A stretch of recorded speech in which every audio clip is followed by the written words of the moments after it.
Tensionet mes Tajvanit dhe Kinës janë rritur ndjeshëm pas një vizite të papritur të presidentit të Tajvanit, Lai Ching-te, në Eswatini.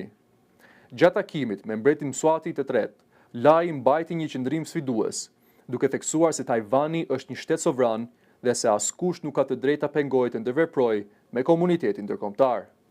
Vizita, e cila nuk kishte njoftuar paraprakisht, u zhvillua në kuadër të marrëdhënieve të ngushta mes dy vendeve, ndërsa Eswatini mbetet një nga të pakta shtete që njohin zyrtarisht Tajvanin. Sipas autoriteteve në Taipei, Kina ka tentuar të pengojë udhëtimin, duke ushtruar presion ndaj disa vendeve që të mos lejonin kalimin e avionit të presidentit tajvanez në hapësirën e tyre ajrore.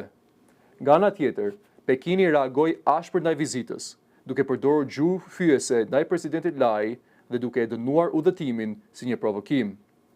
Ndërkohë, qeveria e Tajvanit theksoi se nuk ka nevojë për leje nga Kina për të zhvilluar marrëdhënie ndërkombëtare dhe e cilësoi reagimin e Pekinit si të papranueshëm. Vizita ka nxitur reagime edhe nga Shtetet e Bashkuara dhe Bashkimi Evropian, të cilët kanë shprehur shqetësim për presionin e ushtruar ndaj Tajvanit. Kjo ngjarje vjen në një moment të ndjeshëm për marrëdhëniet në rajon, duke thelluar më tej përplasje diplomatike mes Tajvanit dhe Kinës.